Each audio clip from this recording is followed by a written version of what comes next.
Well, there's a lot of new polling out there as recently as this week that shows that the number one issue now for the American people is our border. It surpassed even inflation as the issue people care most about. And people all across the country are saying that Congress, Democrats and Republicans, ought to work with the President to try and put in place new, strong, meaningful and serious and real border policy. And that's exactly what we intend to do.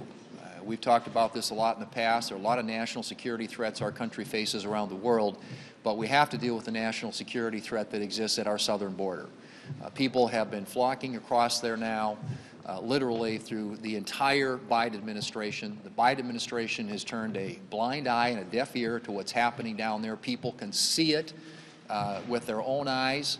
It is an incredible crisis with consequences that go way beyond just the immediate. These are national security implications associated with what's happening at our southern border and the fact that we are consistently dealing with threats coming across that border that put the American people at risk. So it's got to be fixed. And as I said, James Lankford's leading the effort among Senate Republicans on this. Right now, the Biden administration's principal policy when it comes to the border has been catch and release.